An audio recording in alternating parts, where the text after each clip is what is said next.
Vamos então abrir a Bíblia. Hoje o texto que nós vamos estudar está em Romanos, carta de Paulo aos Romanos. Abra aí no capítulo 6, nós vamos ler alguns versos do capítulo 6, mas a ênfase do nosso texto vai estar no capítulo 7 e nós vamos concluir a nossa mensagem no capítulo 8. É um compêndio, né? Esses três capítulos, o capítulo 3, quer dizer, o capítulo 6, o capítulo 7, o capítulo 8 de Romanos, são três capítulos que vão tratar praticamente do mesmo tema. Um tema que é importante para o nosso conhecimento, para a nossa teologia, que é aquilo que deve ser base da nossa prática cristã, mas também são três capítulos que falam profundamente ao nosso coração. E hoje Deus quer falar conosco através deles. Romanos capítulo 6, 7 e 8. Nós vamos ler o primeiro verso do capítulo 6, mais alguns outros versos. Depois a gente vai entrar no capítulo 7 e vamos terminar no capítulo 8.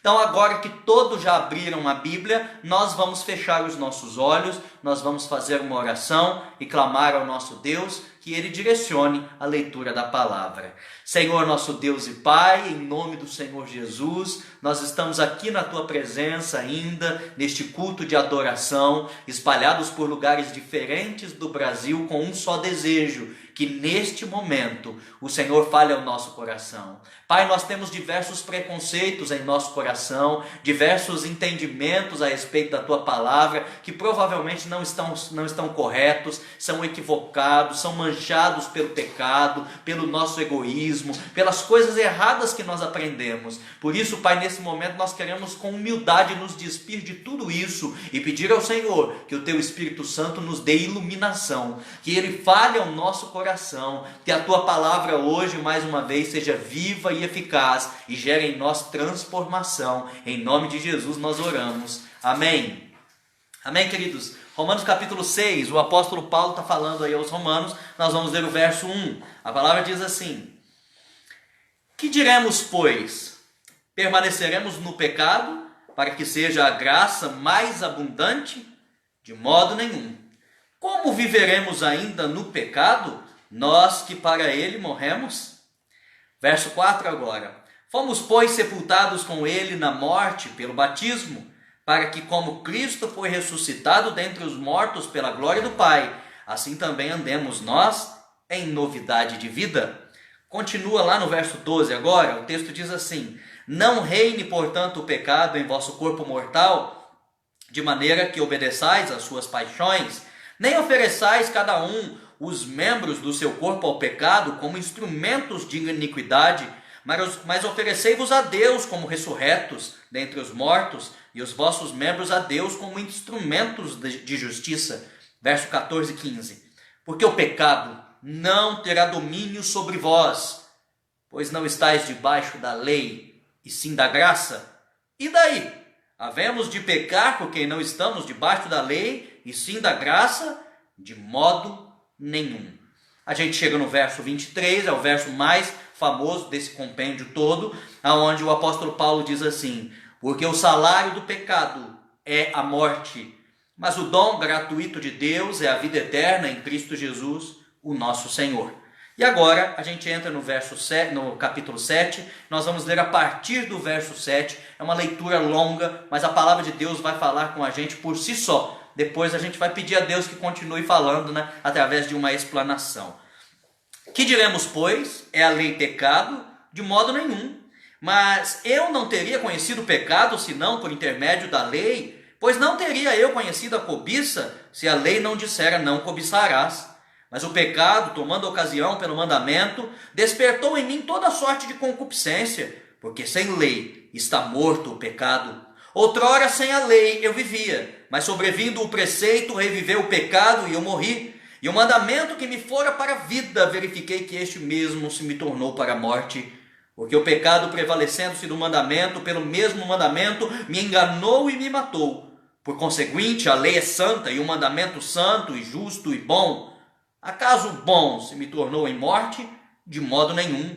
Pelo contrário, o pecado, para revelar-se como pecado, por meio de uma coisa boa, causou-me a morte, a fim de que pelo mandamento se mostrasse sobremaneira maligno.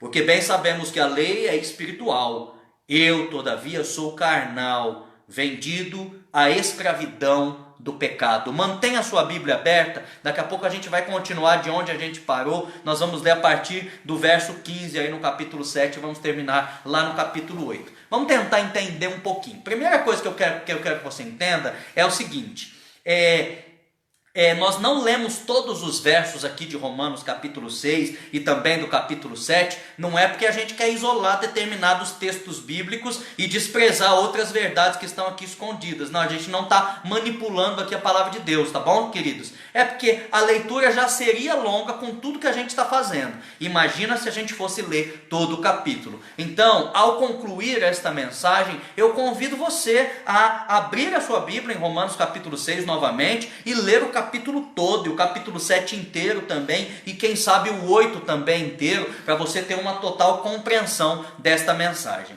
Segunda coisa que eu quero trazer aqui para nós, para enfatizar a vontade de Deus para a nossa vida hoje.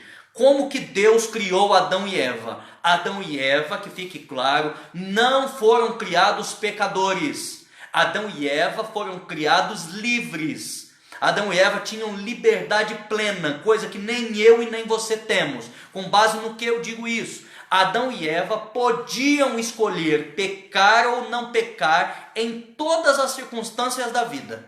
E a escolha de Eva, em primeiro lugar, e a posterior escolha de Adão, de tomar do fruto proibido por Deus e comer, foi uma escolha puramente limpa. Foi uma escolha em que nenhuma tendência pecaminosa os empurrou para isso. Nada que havia dentro do coração deles levou eles a fazer isso, mas eles simplesmente decidiram.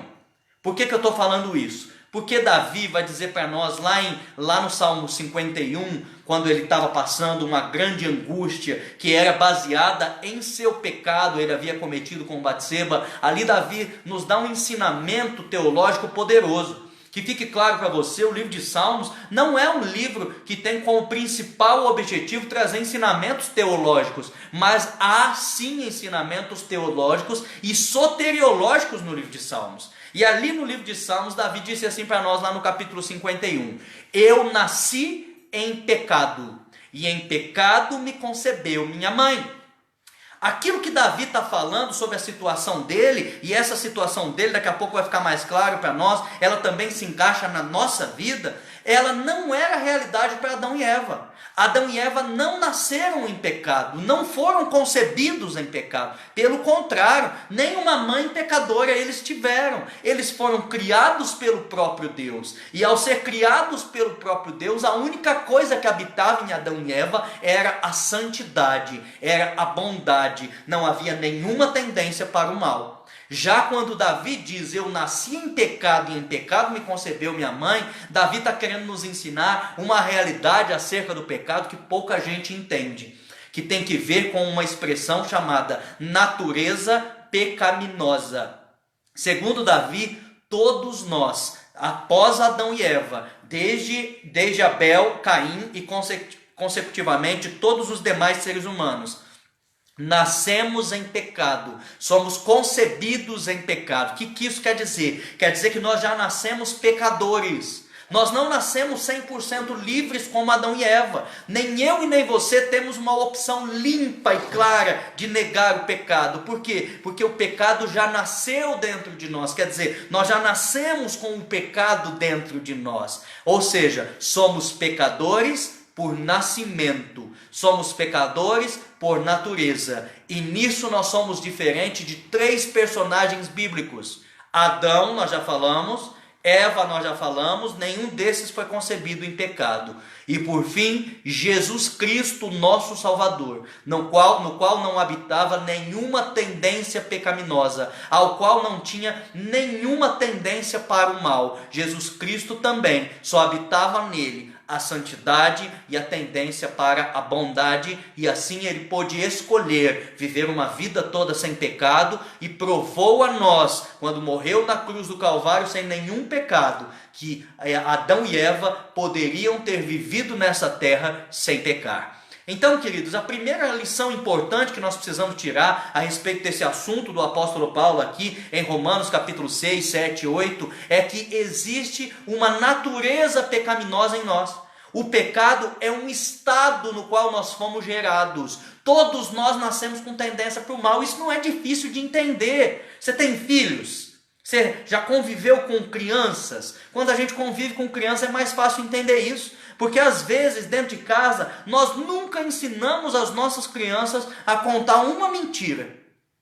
Mas quando ela quebra um copo, um prato, e a gente ouve o barulho, desce as escadas correndo e chega lá e pergunta para ela quem foi que quebrou esse prato, quem foi que quebrou esse copo, ainda que não tenha ninguém. Muitas vezes a criança tem uma tendência a dizer que não foi ela.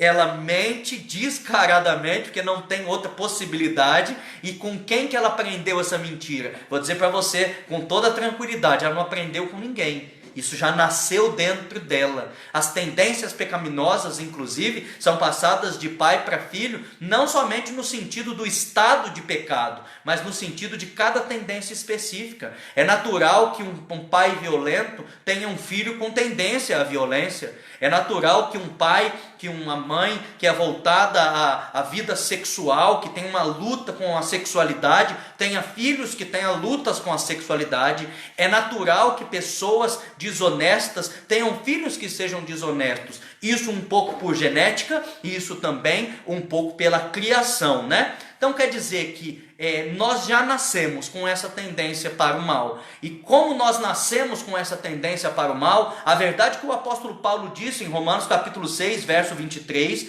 o salário do pecado é a morte, é uma realidade não só para mim e para você, é uma realidade para todo ser humano, desde Abel e Caim até o último que nascerá nessa terra, com exceção de Jesus Cristo, o nosso Salvador.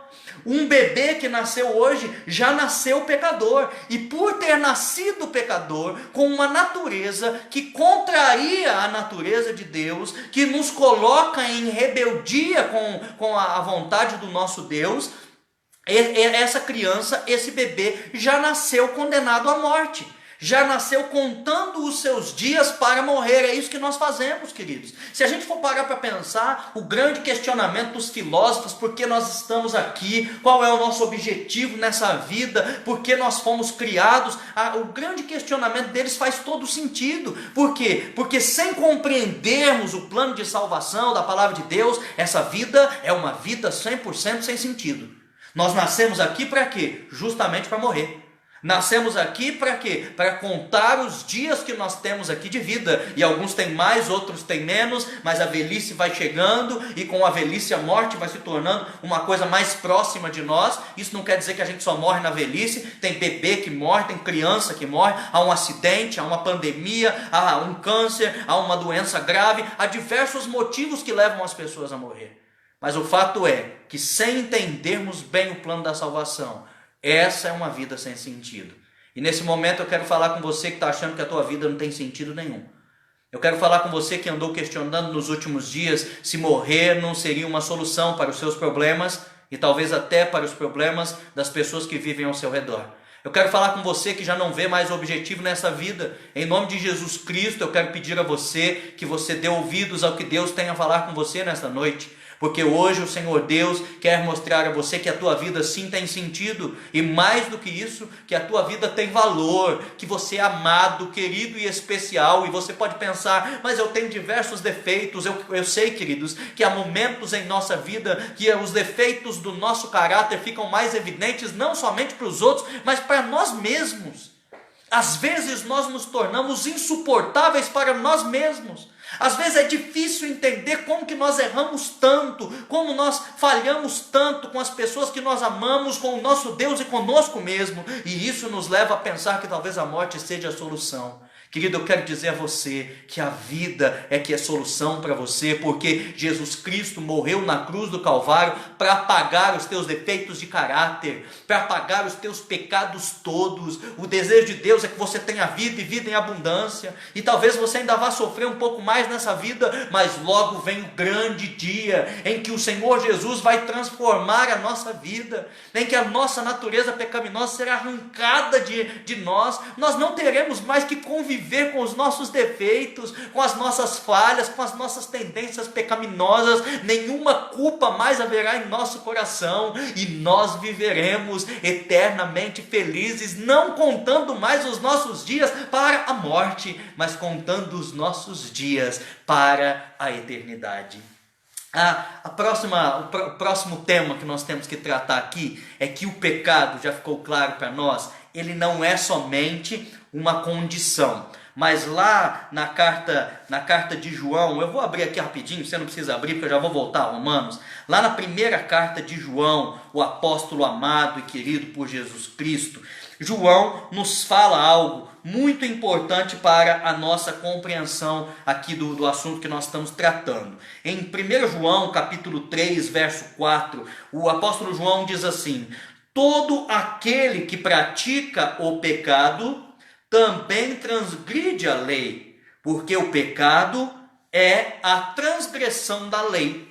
Há duas palavras gregas usadas para o pecado mais comumente no Novo Testamento. Ao todo eu creio que são 6 ou 7. No Antigo Testamento também são muitas palavras. Mas são duas principais que são mais usadas no Novo Testamento e que fazem mais sentido aqui para o nosso estudo nesta noite. A primeira é a palavra hamartia, que é a palavra que Paulo estava usando lá em Romanos capítulo 6 e 7. Quando lá em Romanos capítulo 6 e 7, Paulo está dizendo assim, é porque nós vivemos sobre a graça que nós vamos viver em pecado. Paulo está falando de hamartia, é uma palavra grega. Hamartia tem como tradução literal errar o alvo. Quer dizer que eu tenho um objetivo e eu não consigo alcançá-lo. Esse objetivo, quando se fala de pecado, é a lei de Deus, é fazer a vontade de Deus. Mas essa tradução literal, ela não é suficiente para a compreensão do que a hamartia significa. Porque você mesmo já viu aí em Romanos capítulo 6 e 7, que o apóstolo Paulo usa essa palavra hamartia, traduzida aí na sua Bíblia como pecado, para designar o estado de escravidão ao qual nós nascemos. Da mesma forma como Davi disse, eu nasci em pecado e em pecado me concebeu minha mãe. Quando Davi diz, eu nasci em pecado me concebeu minha mãe, Davi escreveu em hebraico, mas ele está falando da hamartia grega, ele está falando dessa natureza pecaminosa. Então essa natureza pecaminosa me leva a não conseguir fazer as coisas direito. Essa natureza pecaminosa me leva a não conseguir fazer a vontade de Deus na minha vida, exercer a vontade de Deus na minha vida. Por isso, desde quando eu nasci, eu tenho uma luta tremenda, e eu tento fazer o bem, mas eu não consigo, eu acabo fazendo aquilo que é mal. Daqui a pouco a gente vai fazer a leitura dessas palavras do próprio apóstolo Paulo, da própria inspiração bíblica. Mas aqui, em 1 João capítulo 3, verso 4, João está falando da natureza pecaminosa, mas quando fala da natureza pecaminosa, ele diz aqui que a natureza pecaminosa me leva a cometer um outro tipo de pecado, se é que a gente pode dizer assim, nos leva a cometer a palavra grega anomia, e a palavra grega anomia, traduzida aí na sua Bíblia por transgressão da lei ou iniquidade, é uma palavra que literalmente significa isso, transgressão da lei de Deus. A lei de Deus, no grego, é a palavra nomos, daí vem anomia, quer dizer, eu viver como um fora da lei, eu viver em rebeldia à lei de Deus. Há ações que eu faço que me levam a isso. Por exemplo, a lei de Deus diz assim para mim, não adulterarás. Então quer dizer que quando eu cometo adultério, eu cometo anomia. Quando eu cometo anomia, o que me levou a cometer anomia? Hamartia. Vai ficar mais claro para você. Quando eu cometo um pecado e transgrido a lei de Deus, essa natureza pecaminosa é que me conduz a fazer isso. Isso é natural com pessoas, principalmente, que vivem uma vida sem Deus. Quem foi totalmente dominado pela amartia, pela natureza pecaminosa, aceitou essa natureza pecaminosa na sua vida e não quer saber de Deus, vive totalmente voltado para as coisas que não são de Deus. E vive cometendo todo tipo de transgressão da lei de Deus. Tudo que a Bíblia diz que não pode fazer, essa pessoa não somente faz, mas ela ama fazer. Esse é o seu estilo de vida. Então quer dizer que para a Bíblia, aqui no Novo Testamento, o pecado é um estado no qual eu já nasci. A minha natureza pecaminosa, que me dá uma tendência para o mal. Mas o pecado é também quando eu cometo um ato de transgressão direto da lei de Deus. A grande pergunta que fica para nós que servimos ao Senhor Deus é a seguinte: como que nós, que já nascemos transgressores, que somos levados a transgredir diariamente, que não conseguimos viver em conformidade com a lei de Deus, podemos ter paz na nossa vida? O apóstolo Paulo já disse isso para nós aí em Romanos capítulo 6. O apóstolo Paulo começou dizendo: não é porque nós vivemos sob a graça que nós devemos viver ainda em pecado. O que Paulo está querendo dizer não é porque a graça de Cristo dada na cruz do Calvário é suficiente para cobrir qualquer multidão de pecados, que eu e você devemos viver deliberadamente em pecado. Então eu já aprendi na palavra de Deus, o sábado é o dia do Senhor, e agora eu vou viver deliberadamente em transgressão. Por quê? Porque o que me salva é a graça. Então se a graça me salva, então eu posso adulterar. Se a graça me salva, eu posso roubar. Se a graça me salva, eu posso desonrar o meu pai e a minha mãe. Eu não preciso viver em harmonia com a lei de Deus. Por quê? Porque eu sou salvo única e exclusivamente pela graça.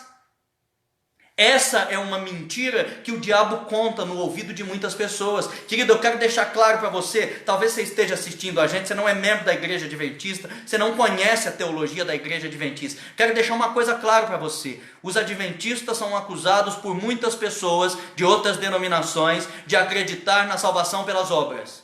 E eu, como pastor da Igreja Adventista, quero dizer a você: nós adventistas não cremos que somos salvos pelas obras. Nenhum adventista crê, ou pelo menos deveria crer, que nós somos salvos porque guardamos o sábado. Não, nós não somos salvos nem porque guardamos o sábado e nem porque guardamos nenhum dos outros mandamentos. Nós cremos sim que somos salvos única e exclusivamente pela graça de Deus. Agora, o questionamento que nós fazemos é o mesmo que Paulo está fazendo aqui. Não é porque eu não vivo mais debaixo da lei, não é porque agora eu estou debaixo da graça e a graça me perdoa de todos os meus pecados, passados, presentes e futuros. Não é porque o sangue de Jesus é suficiente para cobrir a minha multidão de pecados que eu vou continuar vivendo uma vida de pecado deliberado, que eu vou continuar permitindo que a hamartia, que a minha natureza pecaminosa me domine e me leve à anomia diariamente, e me leve todos os dias a transgredir diretamente a lei de Deus.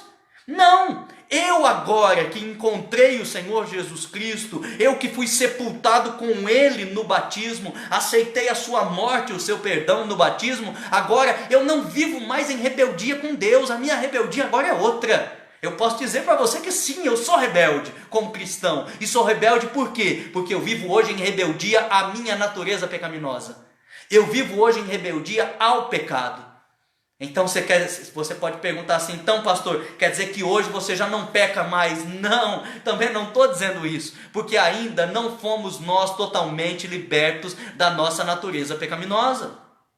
Há uma doutrina chamada santificação. A doutrina da santificação é o que nos ensina a sermos moldados pelo Espírito Santo, a permitir que o poder de Deus nos mude a cada dia e torne essa natureza pecaminosa cada vez menos influente em nossa vida. E é isso que todo cristão deve buscar. Então você entregou a sua vida a Jesus nas águas do batismo há pouco tempo, mais ou menos há muito tempo, não importa qual seja o tempo. Se hoje você está vendo que a natureza pecaminosa está voltando a dominar você, se hoje você está voltando a ter amor pelas paixões antigas, pelas paixões do pecado, pelos desejos carnais, hoje o Senhor Jesus Cristo está conversando contigo.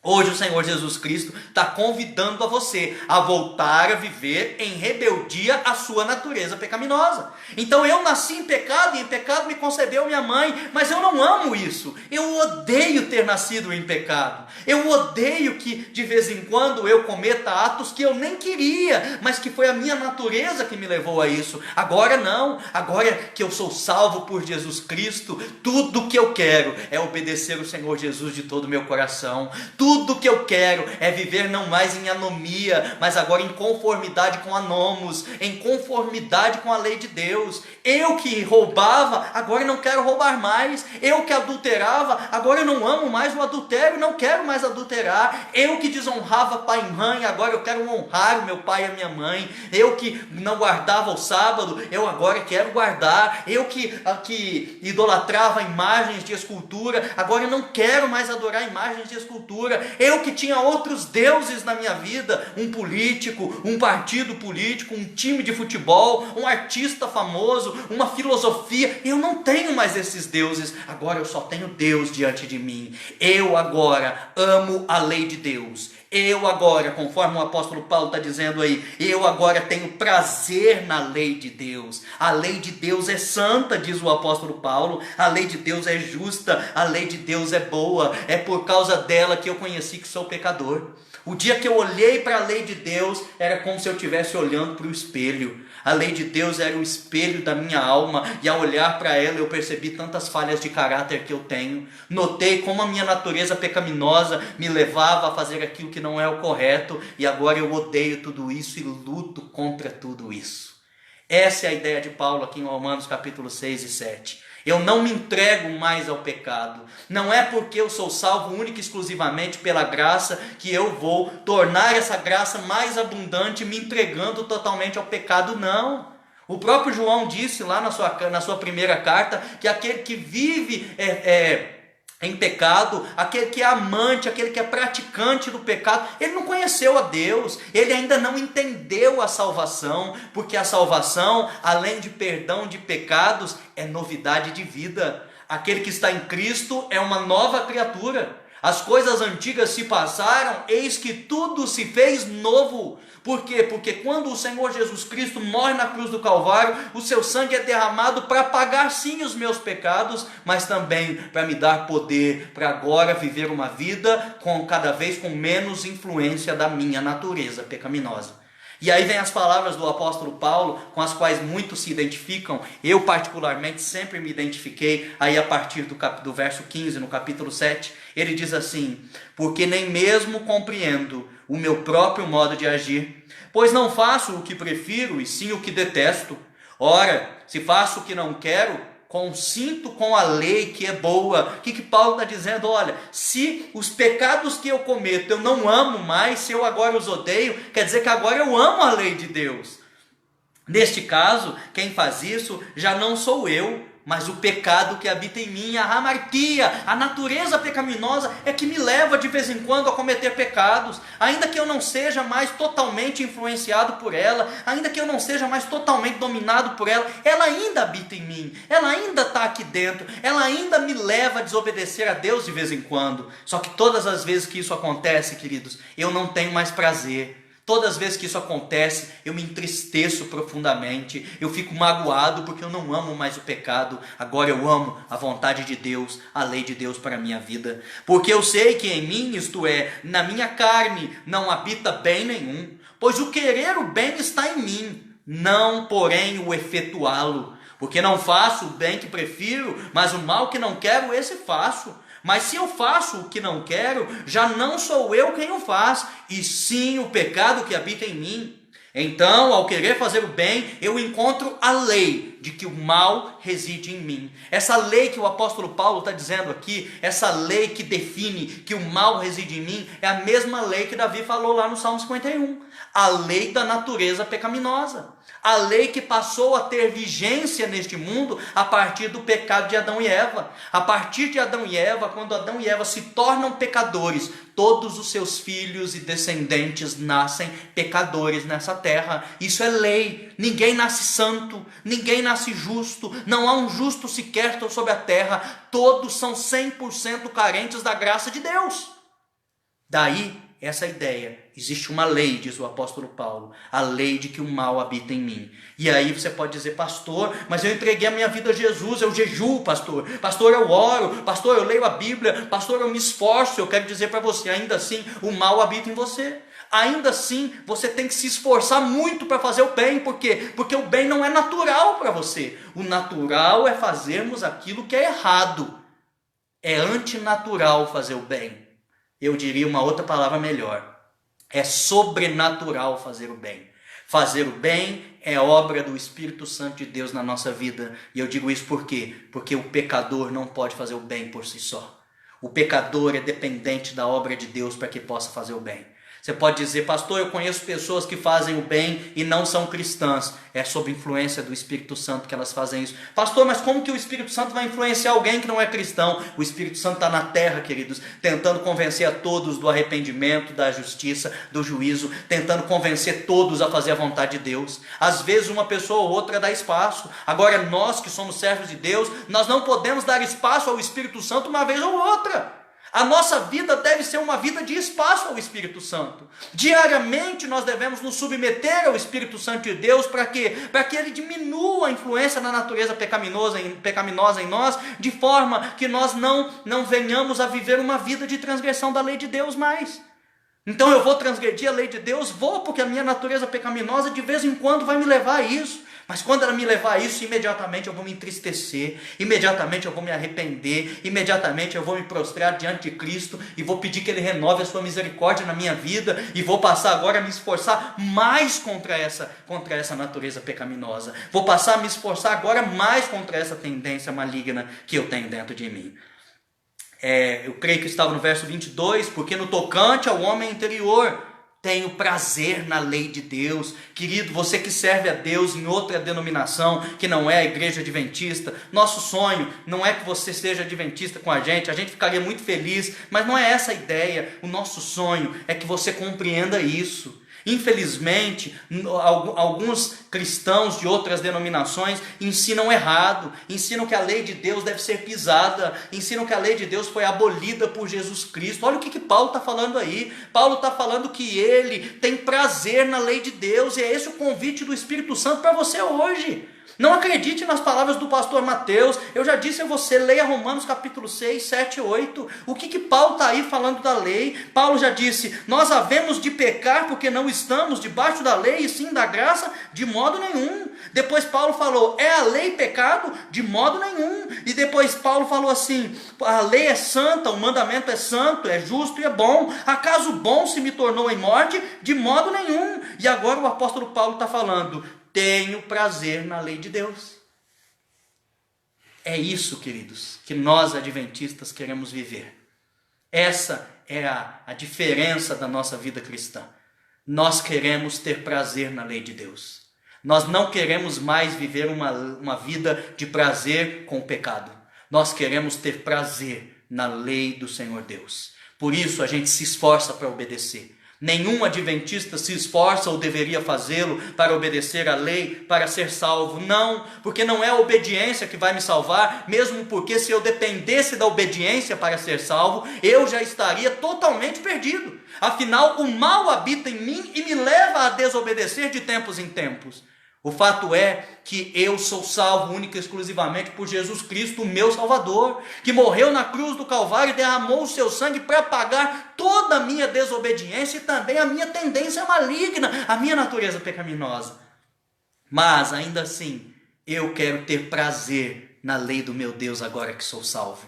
Agora que eu encontrei a Deus e o Senhor Jesus, agora que os meus pecados foram lavados, eu quero ter prazer na lei de Deus. Eu quero ter prazer em obedecer. E eu vou me esforçar para isso se necessário for. E eu vou me ajoelhar e eu vou pedir a Deus, eu vou dizer, Senhor, eu não tenho prazer em passar tempo com o Senhor em oração. Senhor, me ajuda a amar a oração. Senhor, eu não tenho prazer em passar tempo com o Senhor lendo as Escrituras. Senhor, me ajuda a amar ler as Escrituras. Senhor, eu não tenho prazer prazer em abraçar um mendigo, em passar tempo com o necessitado, em alimentar o faminto. Senhor, coloca isso no meu coração, me faz amar fazer a tua obra. Senhor, eu não tenho prazer nos 10 mandamentos, me ajuda a amar os 10 mandamentos. E assim a gente vai conseguir ser imitador de Cristo, como Paulo foi e disse aí para nós: tenho prazer na lei de Deus. Verso 23, mas vejo nos meus membros outra lei, que guerreando contra a lei da minha mente, me faz prisioneiro da lei do pecado que está nos meus membros. Quer dizer que Paulo está falando, existe a lei de Deus, e eu tenho prazer nela, mas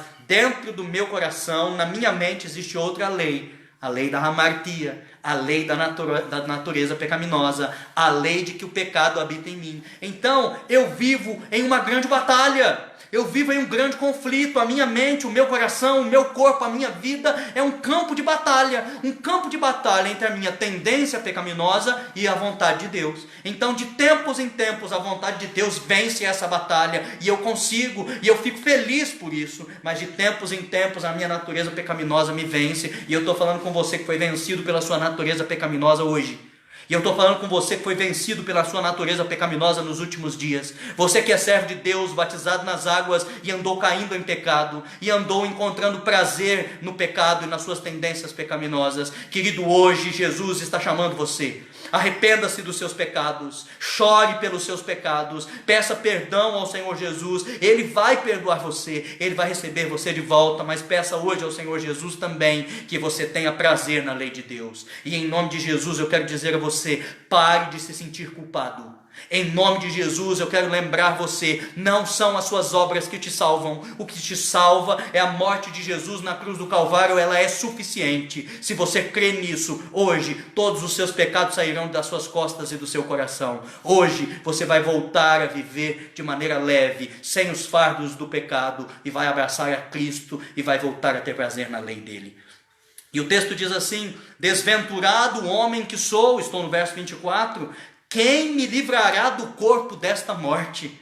Graças a Deus por Jesus Cristo, nosso Senhor, de maneira que eu, de mim mesmo com a mente, sou escravo da lei de Deus, mas segundo a carne, da lei do pecado. O apóstolo Paulo chega a dar um grito de desespero. Queridos, aqueles que são admiradores do apóstolo Paulo, como eu sou, quando leem Romanos capítulo 7, verso 24, podem vir a se desesperar também. Porque se o apóstolo Paulo, coluna da igreja de Deus, que teve um encontro com Jesus Cristo ressuscitado, chega a dizer que ele é um desventurado, chega a dizer que ele é um miserável, que ele é um infeliz por causa dessa natureza pecaminosa, quem dirá eu e você? Somos também desventurados, miseráveis e infelizes. Mas a palavra de Deus diz, sabe o quê? Bem-aventurado é o humilde de espírito. O Senhor Jesus deixou bem claro para nós que feliz de verdade é aquele que reconhece a sua miséria espiritual. Felizes são os miseráveis espiritualmente. Todos são miseráveis espiritualmente, mas quando Jesus está dizendo essas palavras, Ele está querendo dizer assim que é feliz quem reconhece a sua miséria espiritual. É você que está aí se sentindo culpado e você está se sentindo um lixo porque você se entregou ao pecado nos últimos dias. Jesus está dizendo assim para você, você é feliz. Queridos, pelo amor de Deus, deem ouvido a palavra de Deus nessa noite. É isso que Paulo fez aqui. Paulo disse assim, eu sou um miserável, eu sou um infeliz, mas logo depois ele disse, graças a Deus por Jesus Cristo, porque eu vivo agora uma batalha. Antes, disse o apóstolo Paulo, eu não vivia essa batalha. Antes eu vivia entregue ao pecado.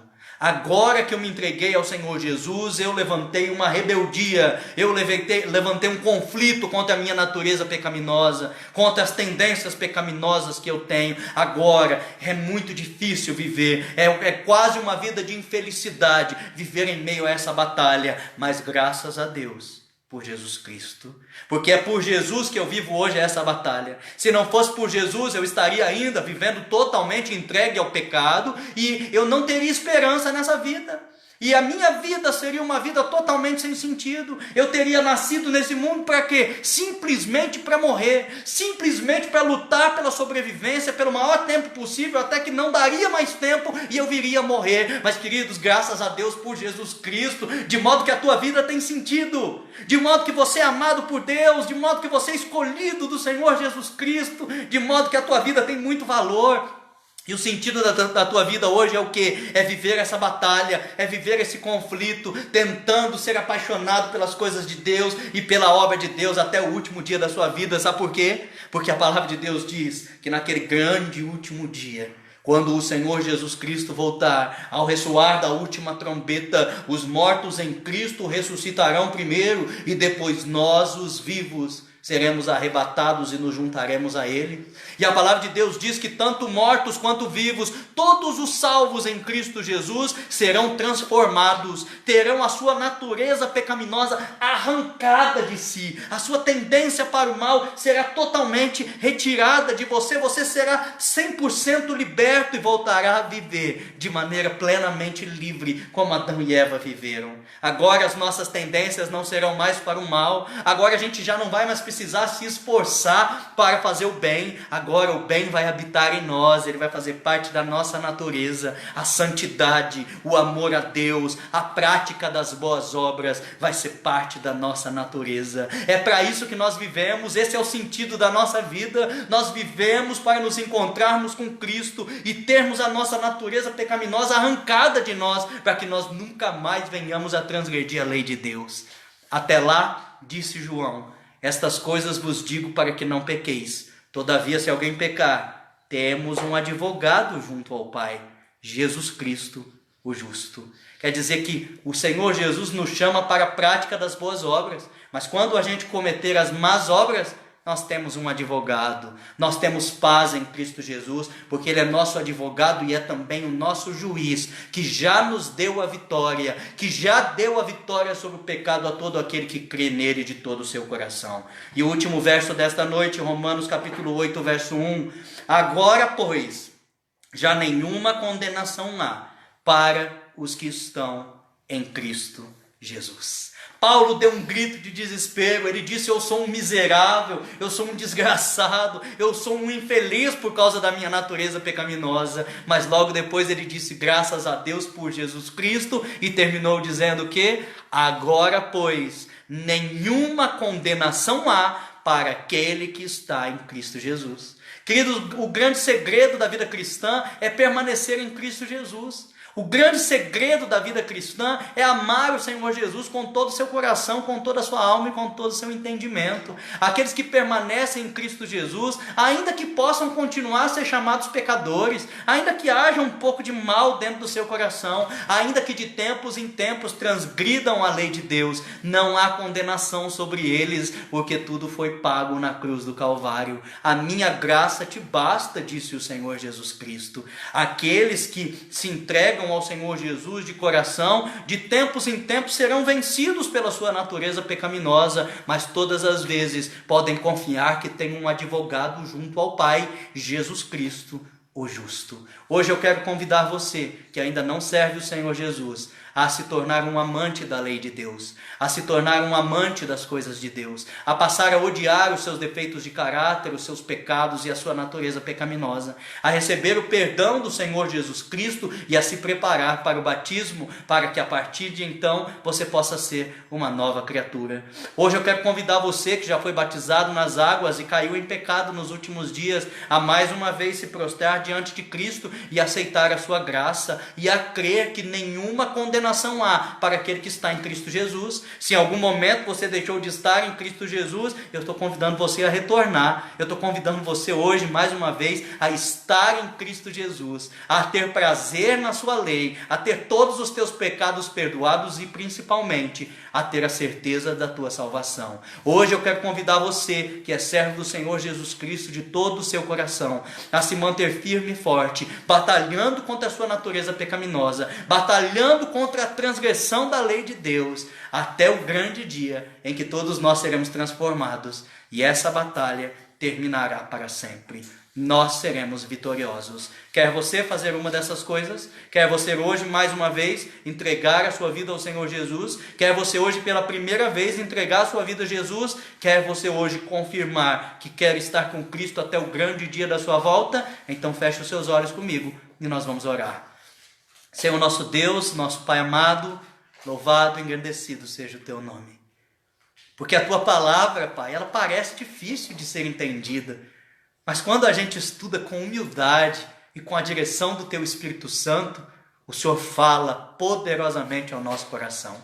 Pai, que essa palavra não seja uma palavra para o dia de hoje, mas que seja uma palavra para a vida. Que estes teus filhos que a ouviram e a aceitaram, guardem essa palavra no coração para sempre, para nunca mais duvidarem da sua salvação, para nunca mais acreditarem em heresias que ensinam a impecaminosidade, para nunca mais acreditarem em heresias que ensinam a salvação pelas obras. Pai, nós vimos que a tua palavra não ensina isso. Nós vimos que a salvação é única e exclusivamente por Jesus Cristo, e hoje mais uma vez nós nos rendemos a essa salvação. Nós queremos essa salvação, mesmo porque, Pai, das nossas obras não poderia prover nenhuma salvação. Mas, Pai, nós queremos também hoje pedir ao Senhor que nos ajude para que a nossa natureza pecaminosa, para que esse mal que habita em nós tenha menos influência sobre a nossa vida. Pai, coloca no nosso coração o ódio pelo pecado, a inimizade contra Satanás, coloca no nosso coração o amor pela tua lei, pela tua vontade, pelas tuas coisas, pelo céu, pela tua salvação. E nos conserva, Pai, nos conserva com essa palavra no coração até o grande dia da volta do Senhor Jesus Cristo, quando nós seremos transformados de modo que a natureza pecaminosa será arrancada do nosso coração e finalmente nós vamos viver 100% livres, com tendência para o bem e para fazer a tua vontade. Pai, nós sonhamos com esse dia. Caso haja alguém que esteja participando agora e não está sonhando, que esse sonho invada o seu coração e a sua vida para sempre. Tudo isso nós pedimos ao Senhor, com a certeza de que o Senhor Jesus é o nosso Salvador. E nós oramos em nome dele. Amém. Amém, queridos? Nós estamos muito felizes de poder compartilhar a palavra com você, né? Estamos muito felizes de você poder ter entrado na nossa casa mais uma vez e da gente também ter podido entrar na casa de vocês. Que a palavra de Deus permaneça no coração de vocês para sempre.